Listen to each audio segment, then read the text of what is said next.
Hello friends, मेरा नाम है विशेष गुप्ता। आपका स्वागत है मेरे चैनल डिजिटल विशेष में। जैसा कि आप जानते हैं, अभी हमारी सीरीज़ चल रही है कंटेंट राइटिंग सीक्रेट्स। पिछली जो वीडियो थी उसमें मैंने आपको बताया था कि कैसे आपको अपना हेडिंग स्ट्रक्चर तैयार करना चाहिए। क्योंकि देखिए, कंटेंट तो हम सब लोग लिखना जानते हैं, कंटेंट हम सब लोग लिखते हैं, बट कहीं ना कुछ ऐसी चीज़ें हैं जो कि हम लोग मिस कर जाते हैं। कुछ ऐसी चीज़ें हैं जो बेसिक्स होती हैं, बट वो हर किसी को नहीं पता होती है। और यही मेन रीज़न होता है कि हम लोग होस्टिंग भी अच्छी खरीद लेते हैं, डोमेन भी खरीद लेते हैं, अपना कंटेंट भी रोज़ डाल रहे हैं, उसको अपडेट भी कर रहे हैं, बट उसके बाद भी हमारा जो कंटेंट है वो रैंक नहीं हो रहा है। पिछली बार जैसे हमने हेडिंग स्ट्रक्चर डिस्कस किया था, इस बार मैं आपके साथ डिस्कस करने वाला हूँ कि जो कीवर्ड्स हैं, उन कीवर्ड्स को हम कहाँ कहाँ डाल सकते हैं। हम लोगों से पिछली वीडियो में भी काफ़ी लोगों ने कमेंट करके पूछा था कि सर, अगर हम हेडिंग स्ट्रक्चर बना रहे हैं तो उस हेडिंग में क्या क्या होना चाहिए, कीवर्ड्स कहाँ कहाँ पे डालने चाहिए, और अपने कंटेंट में कीवर्ड्स कितनी बार देने चाहिए। तो ये सब चीज़ों को आज हम अपने इस वीडियो में डिस्कस करेंगे। जो कीवर्ड है, सबसे पहले तो ये चीज़ समझना ज़रूरी है कि हम अपने कंटेंट को किन किन कीवर्ड्स पे रैंक कराना चाहते हैं। सबसे पहली टिप जो है मेरी आपको वो ये है कि जैसे लेट्स सपोज अगर हम किसी कीवर्ड पे काम कर रहे हैं तो हमको ग्रुपिंग करनी है रिलेटेड कीवर्ड्स की। जैसे कि अगर हमारा प्राइमरी कीवर्ड है, लेट्स सपोज आज हम डिस्कस करेंगे एक टॉपिक 000 वेब होस्ट रिव्यू। ये रिव्यू मैंने खुद लिखा था अपनी website cheap and best hosting पे। और अगर अभी आप जाकर के देखेंगे गूगल पे 000 वेब होस्ट रिव्यू, तो चीप एंड बेस्ट होस्टिंग जो है वो टॉप 10 में रैंक करती है। ठीक है। जब हमने इस रिव्यू को लिखा तो इस रिव्यू को लिखने में हमने ये चीज़ देखी कि कॉम्पिटिटर्स ने कौन कौन से कीवर्ड्स को यूज़ किया है। और जो कीवर्ड्स हैं वो बेसिकली क्या है, कीवर्ड्स वो सर्च क्वेरीज हैं जिनको कि लोग इंटरनेट पे डाल के सर्च कर रहे हैं। अगर आप देखते हैं किसी होस्टिंग का रिव्यू, तो लेट सपोज 000 वेब होस्ट एक होस्टिंग है। अगर कोई सर्च करना चाहेगा तो वो उसको कैसे सर्च कर सकता है? 000 वेब होस्ट रिव्यू लिख करके भी सर्च कर सकता है, रिव्यू ऑफ 000 वेब होस्ट ये लिख करके भी सर्च कर सकता है, 000 वेब होस्ट रिव्यूज ये लिख करके भी सर्च कर सकता है। एंड ये रिलेटेड कीवर्ड्स जो भी हैं, ये सब हमको, अगर आप चाहते हैं तो गूगल कीवर्ड प्लानर, इससे अच्छा कोई टूल नहीं है कीवर्ड रिसर्च करने के लिए।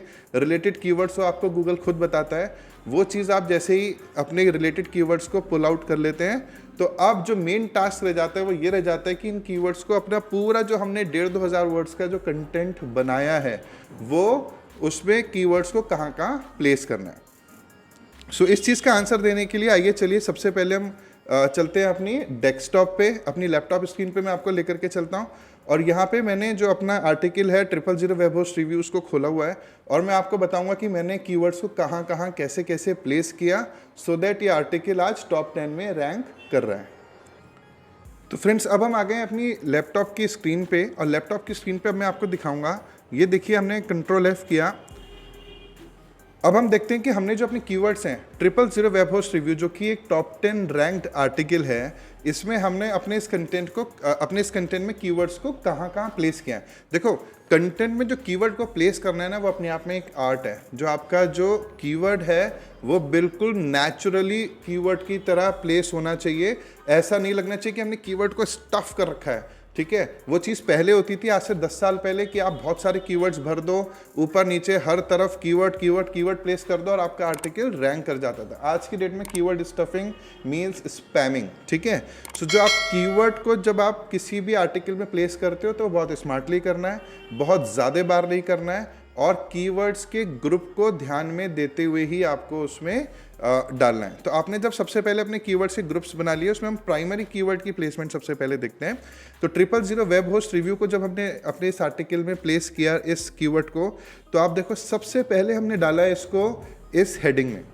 आपको दिख रहा होगा ये हमारी H1 है, जो कि हमारी कंटेंट का टाइटल है, की हेडिंग है, ताकि गूगल को ये मैसेज पता चलना चाहिए कि ये जो कंटेंट है ये किस टॉपिक पे है, ये किस बारे में है। तो उसके लिए सबसे पहले जो आपका जो कीवर्ड है वो H1 में, यानी आपके मेन टाइटल में होना चाहिए। ठीक है। उसके बाद आइडियली एज पर SEO जो आपका कंटेंट है उसका जो फर्स्ट पैराग्राफ है, आप देखो यहाँ पे फर्स्ट पैराग्राफ में भी आपको ये कीवर्ड मिल जाएगा। ठीक है। पूरे आर्टिकल में जो मैंने इसको यूज़ किया है वो अप्रॉक्स 10 टाइम्स यूज़ किया है इस मेन कीवर्ड को। और अगर जब हम नीचे चलते हैं तो आप देखोगे बहुत ज़्यादा स्टफिंग नहीं है। फिर एक और पैराग्राफ में आपको मिलेगा, और ये देखिए आप, ये 5 नंबर पे जो आपको दिख रहा है ये H2 है, ठीक है। इस पर क्लिक करके देख लेते हैं।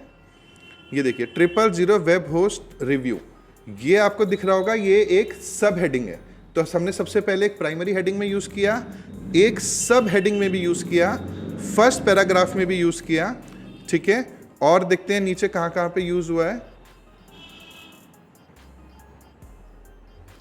ये देखिए फाइनली ये जो यूज़ हुआ है वो कंक्लूजन में यूज़ हुआ है। तो हेडिंग में आपने देखा जो हमारी मेन हेडिंग है उसमें आया है, फर्स्ट पैराग्राफ में आया है। उसके अलावा ये जो है हमारा जो हमारा मेन, उसके बाद जो आगे के जो और पैराग्राफ्स हैं, एक आध बार हमने बीच में इनको पैराग्राफ्स में भी यूज़ किया है, उसके बाद सब हेडिंग में यूज़ किया है। और एक चीज़ जो सबसे इम्पॉर्टेंट होती है वो हम एडिट मोड पे जाकर के देखते हैं। आप कोई सा भी सॉफ्टवेयर, कोई सा भी प्लगइन यूज़ करते होंगे, चाहे वो योस्ट है चाहे वो रैंक मैथ है, उसका जो एसईओ टाइटल है और आपका जो मेटा डिस्क्रिप्शन है, तो ये स्क्रीन पे आपको जो ये चीज़ दिख रही है, ये जो चीज़ है ये हमारा एसईओ टाइटल है, और ये जो चीज़ है ये वो हमारा मेटा डिस्क्रिप्शन है। तो आप देखेंगे जो 000 वेब होस्ट रिव्यू, ये जो कीवर्ड है ये हमने अपने मेन टाइटल में जो हमारा एसईओ टाइटल है उसमें भी यूज़ किया है रैंक मैथ के थ्रू, और जो हमारा डिस्क्रिप्शन है इस डिस्क्रिप्शन में भी हमने 000 वेब होस्ट रिव्यू को यूज़ किया। इसके अलावा जो एक और इम्पॉर्टेंट चीज़ है वो है हमारी कुछ इमेजेस के एल्ट टेक्स्ट, ठीक है। तो इमेजेस के जो एल्ट टेक्स्ट हैं वो हम कई बार मिस कर जाते हैं। सो आपका जो जब गूगल उस पेज को क्रॉल करता है तो उसको टेक्स्ट में तो आपके कीवर्ड्स के बारे में पता चलता है, बट उसको ये नहीं समझ में आता कि हमारे इस आर्टिकल में जो इमेजेस लगी हुई है वो उनका पर्पस क्या है। तो वो जो पर्पस पता चलता है वो पता चलता है किससे, एल्ट टेक्स्ट से, ठीक है। सो यहाँ पे भी 000 वेब होस्ट, आप जरूरी नहीं कि 000 वेब होस्ट रिव्यू डालें। अगर एक रिव्यू के क्या क्या चीज़ हो सकती हैं, एक रिव्यू का पार्ट हो सकता है प्राइसिंग, फीचर्स, प्लान्स, उसकी परफॉर्मेंस, उसकी स्पीड, उसकी अप टाइम। सो आप उससे रिलेटेड कीवर्ड्स जो हैं या उससे रिलेटेड जो टर्म्स हैं उनको आप हेडिंग के एल्ट टेक्स्ट में यूज़ कर सकते हैं। सो अब देखिए जो दूसरा जो है वहाँ पे हमने क्वेश्चन लिया है, how good is 000 web host free website builder, ठीक है। अगला जो हम देखेंगे 000 web host notice to customers when limit exceeds. तो ये सारे जितने भी एल्ट टेक्स्ट हैं ये गूगल को ये मैसेज दे रहे हैं कि कहीं ना कहीं ये जो आर्टिकल लिखा गया है ये आर्टिकल इस रिव्यू के ये जो आर्टिकल है ये 000 वेब होस्ट रिव्यू के बारे में, ठीक है। तो यहाँ पे आपको जो भी एल्ट टेक्स्ट यूज़ करना है, ठीक है, वो एल्ट टेक्स्ट ऐसा यूज़ करना है जो कि आपके मेन कीवर्ड से रिलेटेड हो। जिस होस्टिंग के बारे में आप बात कर रहे हो उस होस्टिंग के टर्म्स, आपने उसके बारे में पूरे आर्टिकल में क्या क्या डिस्कस करा है उस चीज़ के बारे में पता चलना चाहिए। दूसरी चीज़, जब हम आते हैं यहाँ पे अपनी फीचर्ड इमेज को लेकर के, तो ये हमने एक फीचर्ड इमेज जो लगाई है ये हमारी मेन इमेज है। इस इमेज का जो एल्ट टेक्स्ट है वो हमने डाला है कीवर्ड। ये सबसे इम्पॉर्टेंट है क्योंकि ये जो कीवर्ड है ये हमने मेन जो हमारा फीचर्ड इमेज जो हम लोग यूज़ करते हैं उस फीचर्ड इमेज का 000 वेब होस्ट रिव्यू यहाँ पे हमने कीवर्ड डाला है। सो आपने देखा कि बाकी जो इमेजेस हैं वहाँ पे वो एल्ट टेक्स्ट जो है वो टर्म से रिलेटेड यूज़ है, उससे रिलेटेड चीज़ों से रिलेटेड चीज़ें जो हैं वो हमने वहाँ पे एल्ट टेक्स्ट में यूज़ करी हैं। और जो हमारा फीचर्ड इमेज है, जो हमारा मेन इमेज है इस आर्टिकल का, उसमें हमने अपना प्राइमरी कीवर्ड यूज़ किया है। सो इस रिकॉर्डिंग को आप कर देते हैं बंद। डेस्कटॉप पे जो समझाना था वो मैंने आपको समझा दिया। आई होप आपको ये सब समझ में आया होगा। सो सबसे पहले अपने आर्टिकल में देखना है कि हम किस कीवर्ड के बारे में लिख रहे हैं। उस कीवर्ड से रिलेटेड जो रिलेटेड और आर्टिकल्स हैं, रिलेटेड जो कीवर्ड्स हैं वो आप ग्रुप कर लोगे। उनसे रिलेटेड जो कीवर्ड्स हैं उनको आप अलग अलग पैराग्राफ्स में, सब हेडिंग्स में प्लेस कर सकते हो। बट जो सबसे मेन चीज़ है वो है प्राइमरी कीवर्ड को प्लेस करना। प्राइमरी कीवर्ड को जब आप प्लेस कर रहे हो तो ये चीज़ का ध्यान रखो कि वो बहुत ज़्यादा बार स्टफ ना हो, एक आर्टिकल में 8-10 बार अगर वो आता है कीवर्ड तो बहुत है, सफिशिएंट है। गूगल आज की डेट में बहुत स्मार्ट है। गूगल अंडरस्टैंड्स कि ये जो आर्टिकल है इसको किस पर्पस के लिए बनाया गया है, और आप जब कीवर्ड्स को डालते हो तो उनको नेचुरली डालो। मतलब वो जब पैराग्राफ कोई पढ़ रहा है तो उसको पढ़ते समय पे ये बिल्कुल भी ना लगे कि हमने कीवर्ड्स को बार बार स्टफ रखा है, और उसको ये लगे कि ये जो कीवर्ड्स हैं ये नेचुरली यूज हुए हैं, मतलब उसको पता भी ना चले कि ये कोई कीवर्ड था। ठीक है, जब आप अपने आर्टिकल को लिख रहे हो सो उसमें आपको पता होना चाहिए मेरी मेन हेडिंग कौन सी है, सब हेडिंग्स कौन सी हैं, मेरे पैराग्राफ्स कौन कौन से हैं, मेरी इमेजेस कौन कौन सी हैं। ये सारे जब हमको एलिमेंट्स पता हैं तो इंश्योर करो कि एटलीस्ट 2 से 3 मेन हेडिंग में तो आनी चाहिए। मेन हेडिंग के बाद 1-2 सब हेडिंग में भी हमारा कीवर्ड आ जाए। सब हेडिंग के अलावा 2-3-4 पैराग्राफ्स में आ जाए। उसके अलावा जो हमारी फीचर्ड इमेज है उस फीचर्ड इमेज में हमारा प्राइमरी कीवर्ड एटलीस्ट ज़रूर आ जाए।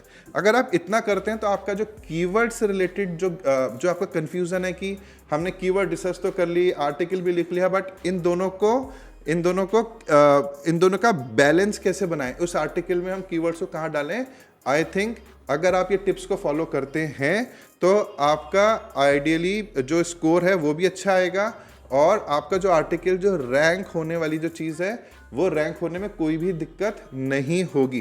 कीवर्ड्स यूज़ करना, आर्टिकल लिखना, हालांकि इस चीज़ की कोई भी गारंटी नहीं होती कि आपने जो भी आर्टिकल बनाया है वो रैंक होगा ही होगा, बट एटलीस्ट जो आप बेस्ट प्रैक्टिस कर सकते हो, जो अपनी तरफ से एफर्ट कर सकते हो, अपनी तरफ से जो कमियां हैं वो बचा सकते हो, और जो अच्छी चीज़ें वो इनकॉर्पोरेट कर सकते हो, ये हम अपनी तरफ से कर सकते हैं। ऐसा बिल्कुल भी नहीं है फ्रेंड्स कि हमने आर्टिकल बहुत लेंदी लिख लिया, कीवर्ड्स को बिल्कुल सही तरीके से प्लेस किया, फिर भी हमारा आर्टिकल रैंक होगा। बट जनरली जो आर्टिकल्स रैंक होते हैं गूगल पे, या गूगल को जो आर्टिकल्स पसंद आते हैं, वो जो भी चीज़ मैं आपको बता रहा हूँ ये सब उसकी बेस्ट प्रैक्टिसेस हैं। अगर कहीं पे भी आपके आर्टिकल में कीवर्ड्स बहुत ज़्यादा बार है, या प्राइमरी जो आपकी हेडिंग्स है उसमें नहीं है, या आपके एसईओ टाइटल में नहीं है, या आपके एसईओ डिस्क्रिप्शन में नहीं है, या आपके फर्स्ट पैराग्राफ में नहीं है, कुछ बार ऐसा होता है अगर कंपटीशन बहुत ही लो है तो आर्टिकल रैंक हो जाता है, बट जब कंपटीशन बहुत ही स्टिफ होता है तो ये बेस्ट प्रैक्टिसेस को फॉलो करना बहुत ज़्यादा इंपॉर्टेंट है। सो दोस्तों यही था आज के बारे में, आज का जो हमारे वीडियो का टॉपिक था। आई होप आपको पसंद आया होगा। अगर आपको पसंद आया तो मेरे मोटिवेशन के लिए इस चैनल को सब्सक्राइब ज़रूर कीजिए, इस वीडियो को लाइक ज़रूर कीजिए, और कंटेंट राइटिंग से रिलेटेड जितनी भी एडवांस चीज़ें हैं आने वाले 1-1.5 महीने के अंदर में आप बहुत सारे वीडियोस देखने वाले हैं। आपको 100% जो भी कोर क्रक्स चीज़ें हैं जो किसी भी पेड कोर्स में कोई नहीं बताता, वो मैं आपको बताऊंगा। डिजिटल विशेष आज की डेट में 2020 में शुरू होने के बाद आज की डेट में करीब 3.5 से 4 लाख रुपए का बिजनेस करता है। And we have most of our clients are from foreign, and हम जो कंटेंट लिखते हैं वो सारे टेक्निकल कंटेंट लिखते हैं, ऐसे कंटेंट लिखते हैं जिनको रैंक कराना बहुत ज़्यादा मुश्किल होता है। And by the grace of God जो भी काम हम करते हैं हमारा कंटेंट रैंक होता है। इसीलिए जो हमारे जो क्लाइंट्स हैं वो हमको रिपीटेड ऑर्डर्स देते हैं। We do not have 15, 20, 30 clients, we have good 8 to 10 clients जो कि हमको रेगुलर रिपीटेड इतना बिजनेस देते हैं जिनको संभालना ही हमारे लिए बहुत बड़ा टास्क हो जाता है। Because we ensure that quality is good, जो कंटेंट हम दे रहे हैं वो बेस्ट इन क्लास हो, प्रूफ रेड हो, उसके अंदर कोई भी ग्रामेटिकल मिस्टेक्स ना हो, उसके अंदर कीवर्ड्स का प्रॉपर यूज़ हुआ हो, प्रॉपर रिसर्च हुई हो, जो कंटेंट में जो मैटर है वो बहुत अच्छा हो। ठीक है, तो ये सारी चीज़ें मैं आपको बताऊंगा, आप बहुत कुछ सीखेंगे, बट उसके लिए आपको ये चैनल सब्सक्राइब करना होगा। Thank you.